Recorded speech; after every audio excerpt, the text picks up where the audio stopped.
Wow, bambu runcing sudah ada sejak zaman Majapahit. Tapi kalau leluhur kita sakti mandraguna, kok masih butuh senjata? Pertempuran-pertempuran epik di zaman Majapahit selalu memancing rasa penasaran. Senjata apa saja yang digunakan hingga Majapahit mampu menyatukan Nusantara? Oke teman-teman, kita masih di Indonesia, tepatnya di Karanganyar, Jawa Tengah. Dan kita akan menelisik aneka variasi senjata perang Majapahit. Langsung ke bengkelnya. Yuk.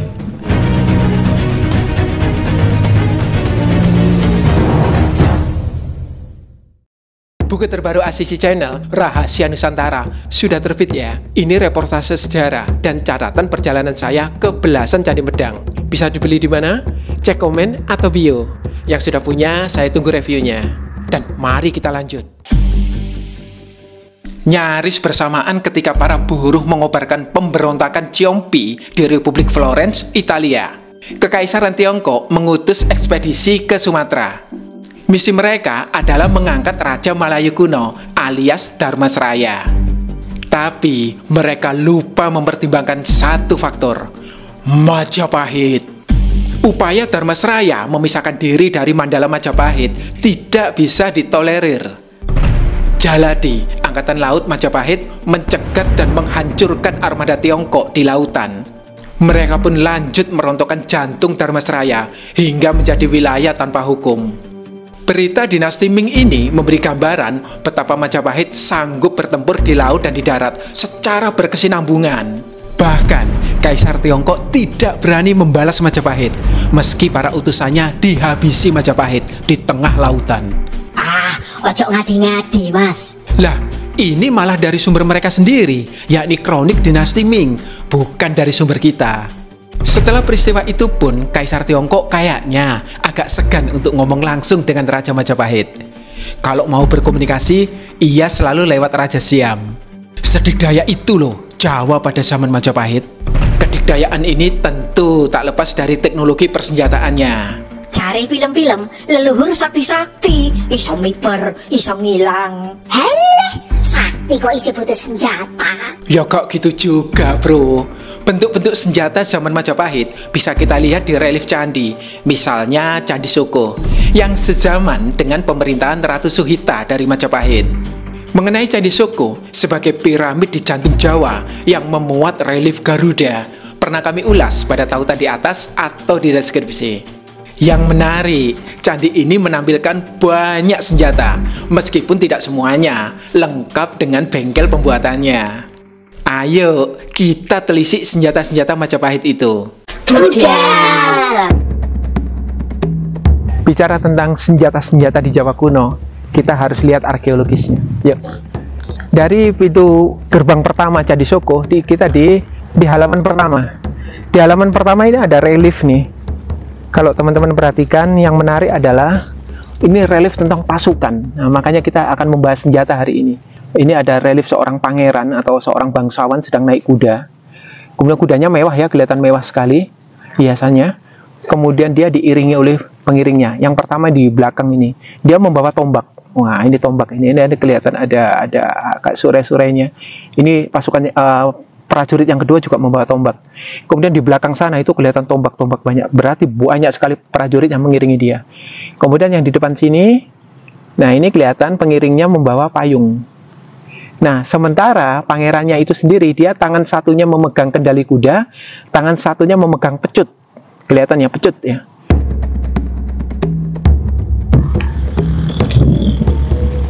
Nah, ini ada sebuah arca yang sudah terpenggal, tinggal separuh badan. Tapi di sini ada lengannya, tangannya yang memegang senjata di sini. Ini adalah keris yang sedang terhunus. Jadi kelihatan banget bahwa keris belum ada lekuknya ya. Belum ada lekuknya. Oke, kita lanjut ke senjata selanjutnya. Di sebelah sana. Nah, ini ada panel-panel relief ya. Nah, ini kelihatan. Ini Durga. Dia sedang mengikat Sadewa. Ini kelihatan Sadewanya sedang diikat. Nah, ini Durganya berdiri di sini. Durganya sedang memegang senjata. Ini tidak sama dengan keris yang tadi, tapi bentuknya lihat unik ya. Tapi kemudian ada dua sudut di sini, dua mata. Jadi yang tajam di sebelah sini. Tetapi ini variasi senjata di Jawa kuno. Kita lanjut ke senjata selanjutnya. Masih di panel deret panel ini ya. Nah, ini ada relief kisah tentang Bima sedang membunuh Kalanjaya atau Kalantaka ya. Dan ini kelihatan dia sedang menusukkan senjatanya. Cuman nggak cukup jelas apakah ini keris atau tombak. Karena di bawah sana dia pegangannya kelihatan melengkung. Udah naik ke atas. Jadi dia tidak sedang membunuh dengan kuku pancanakanya, tetapi dengan sebuah senjata. Nancep di sini. Ini pecah ya di sebelah sini. Nah, dari panel ini kita lanjut ke panel selanjutnya. Ayo.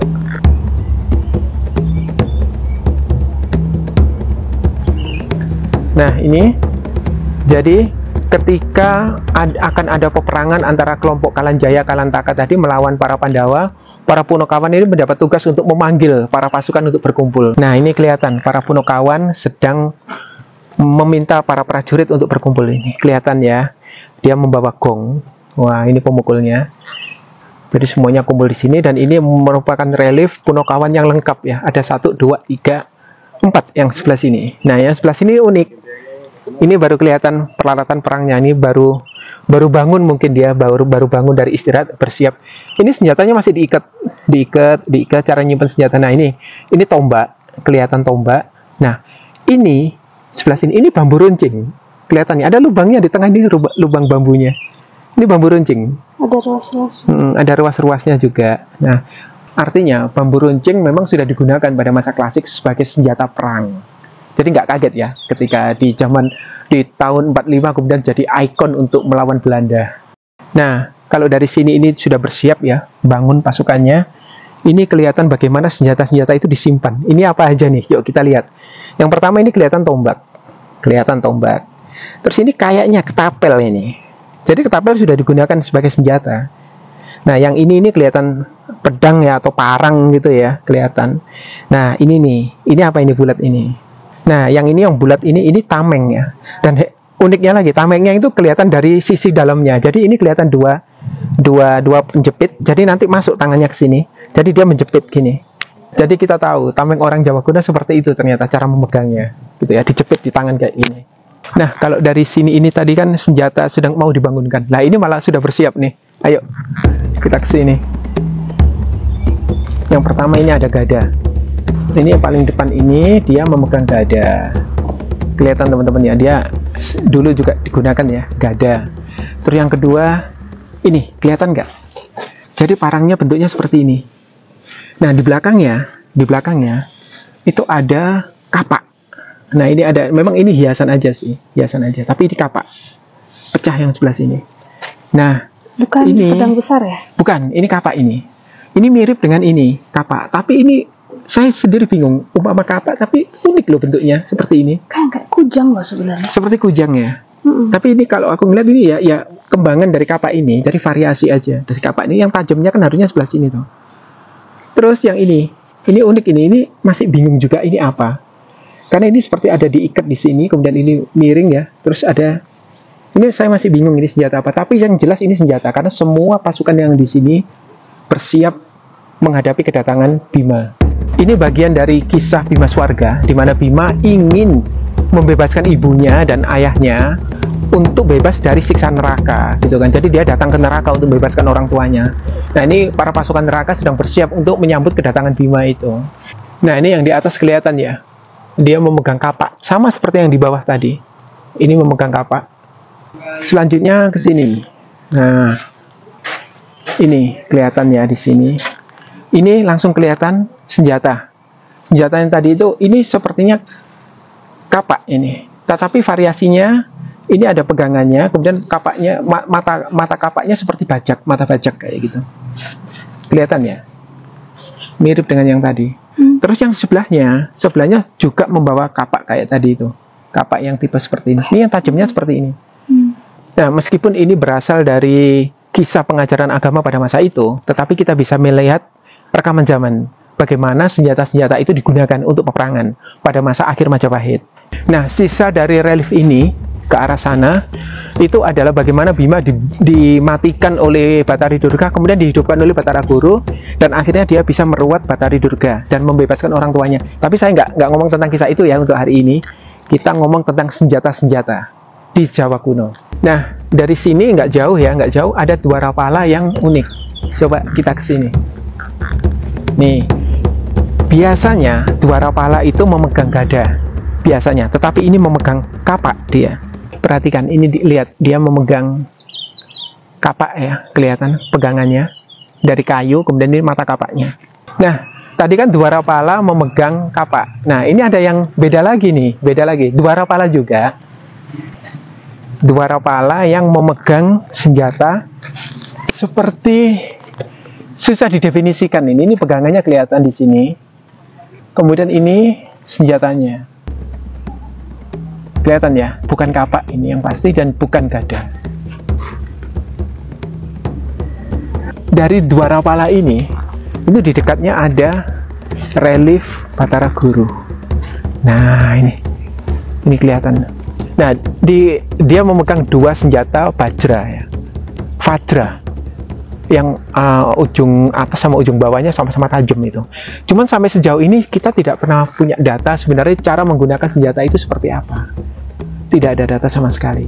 Nah, di Candi Soko ini kan kita sudah melihat berbagai macam senjata. Pertanyaannya adalah bagaimana senjata-senjata itu dibuat? Nah, di sini juga ada informasinya. Yuk, kita ke sana. Terus ikuti ya teman-teman, kita akan mengungkap berbagai senjata perang yang digunakan di masa akhir Majapahit, lengkap dalam sumber sastra, dan bagaimana mereka dibuat. Namun sebelumnya jangan lupa untuk subscribe, like, dan share link video ini. Jangan re-upload ya. Klik juga link di atas atau fitur Super Thanks bila Anda ingin mendukung dalam hal pendanaan untuk mengembangkan kanal yang akan memperkaya perspektif Anda. Nah, ini ada relief Besalen, tempat pandai besi memproduksi alat-alat dari logam. Kalau teman-teman perhatikan, nah ini kan ububannya. Jadi ini dikasih ada alatnya gitu ya untuk memberi panas. Nah, ini Ganesha atau Gana, dan biasanya dianggap sebagai sengkalan tahun. Yang sebelah sini terlihat pandai besinya sedang menempa logam. Kadang-kadang ini dianggap ini Bima gitu ya, yang sana Ganesha, seperti itu. Nah, bagaimana hasil pekerjaan mereka kita bisa lihat di sini. Nah, ini kelihatan mata dari tombak ya, ini mata dari tombak, ini nanti ditancepin di tombaknya, di kayunya. Kemudian ini kelihatan juga mata tombak. Yang di sana itu ada beberapa varian yang saya sendiri masih kebingungan ya. Itu apa gitu, tapi kita tahu bahwa itu peralatan dari logam. Terus ini ada sabit, kelihatan ya, ini kan sabit. Terus yang di bawah ini ada seperti parang, mungkin nggak kelihatan dari situ. Terus juga sampai ke bawah sini hasilnya, kelihatan ya. Sudah pasti bahwa relief ini adalah Besalen, tempat para pengrajin logam memproduksi peralatan logam. Salah satunya senjata. Sementara relief menyediakan bukti visual adanya senjata-senjata Majapahit, karya sastra klasik, baik Kakawin maupun Kidung, menyediakan nama-nama senjata perang itu. Sayangnya di karya sastra tidak ada gambarnya, sehingga agak sulit dibayangkan. Hanya secuil keterangan sastra yang adegannya terpotret di relief candi. Misalnya nih, Kidung Sudamala menyebut Batari Durga membawa badama atau pisau penyembelih. Adegan ini muncul di relief Candi Soko tadi ya, sehingga kita jadi tahu bentuk badama seperti apa. Selebihnya ada banyak nama senjata yang bentuknya masih kira-kira. Namun, secara umum, karya sastra menggambarkan senjata perang masa klasik, termasuk Majapahit, meliputi panah, senjata lempar atau tombak, dan senjata genggam. Kakawin Sustasoma menyebut berbagai panah api yang mampu membakar. Sementara Kidung Sudamala menyebut adanya panah yang mampu menebas dan memutus anggota tubuh lawan. Variasi senjata genggam cukup sering muncul, antara lain pedang dan kanda sebagai pedang, keris dan curiga sebagai keris, patrem atau belati kecil, dan tewek alias senjata penikam. Aku curiga, kowe bawa curiga ya? Kak, cuma carica. Bagaimana dengan senjata tombak dan lembing? Banyak jenisnya, antara lain watang, galah, towo, tomara, lipung, suligi, tumbak, buntal, dan sangku. Ada juga bindiwala dan duk-duk, yakni tombak pendek, dan pandi, yakni tombak yang dipasangi panji-panji. Sering terlihat kan di film-film? Kalau senjata pelontar ada gandhi, mesti ya lagi-lagi belum diketahui bentuknya. Yang terakhir adalah gada, alat pemukul dengan berbagai variasinya. Pasukane nggo alat pelindung rak Mas. Nek ora, ya percuma no. Bar perang bonyok kabeh. Ada dong. Pernah lihat perisai Kapten Amerika? I can do this all day. Iya, percaya. Nah, perisai bulat seperti itu di Jawa klasik namanya parise. Ada juga rangin dan dadap yang bentuknya sempit dan panjang. Juga tameng dan kantar alias perisai pelindung. Tapi Mas Asisi, kenapa kalau di film-film prajuritnya nggak pakai baju besi? Gak boys koyo Eropa utawa Tiongkok. Sebenarnya tubuh prajurit juga dilindungi pakaian dari logam, meski bentuknya belum diketahui. Tapi kita tahu, namanya adalah kawaca atau baju baja. Ada juga karambalang atau logam pelindung dada, rokoh yang diduga topi baja, dan baju rantai alias baju yang disusun dari rantai-rantai besi, seperti serdadu dari Inggris kuno kan? Diduga pelindung tubuh ini mirip dengan yang dikenakan arca-arca Candi Singosari. Hehehe, senjata sing ditembake koyo meriam enek ra Mas Asisi. Senjata api, ini nih agak-agak tricky ya. Dalam naskah-naskah Kidung, misalnya Kidung Sundayana, Kidung Harsawijaya, Kidung Ranggalawe dan lain-lain, disebutkan adanya senjata api. Misalnya nih, bedil alias senapan, besar yang kemungkinan adalah meriam, dan mimis yakni peluru kecil. Tapi kita harus maklum, naskah Kidung rata-rata dibuat setelah masa klasik, sehingga kemungkinan penulisnya sudah melihat senjata-senjata api yang marak digunakan pada masa itu. Kalau meriam, nah ini agak beda. Banyak merebak di internet bahwa Majapahit sudah mengembangkan meriam kecil yang disebut cetbang. Konon asalnya dari Mongol dinasti Yuan yang sempat menyerbu Jawa dan kalah pada tahun 1294. Ingat, kemungkinan selalu ada, namun sebatas kemungkinan ya. Sebab bila kita telusur lebih jauh, ternyata semua itu hanyalah analisis sejarawan modern. Misalnya Dennis Lombard, yang diaminin begitu saja oleh sebagian pecinta Majapahit. Sumber-sumber primer, baik prasasti, sastra kakawin, maupun relief candi, tidak menyebut atau menggambarkan senjata-senjata api ini. Namun, terlepas dari Majapahit sudah mengenal senjata api atau belum, adalah fakta bahwa dengan kewibawaan dan teknologi yang mereka miliki pada masa itu, Majapahit mampu menjadi kemaharajaanyang dikdaya dan menyatukan Nusantara hingga ia mengalami kemundurannya di penghujung abad 15. Saat di hadapan rakyatnya di acara resmi kenegaraan, Maharaja Hayam Wuruk membedah tujuan dibentuknya negara Majapahit, yang tak lain adalah melindungi hak-hak rakyat. Ia mengilustrasikannya dengan indah sebagai singa yang menjaga hutan.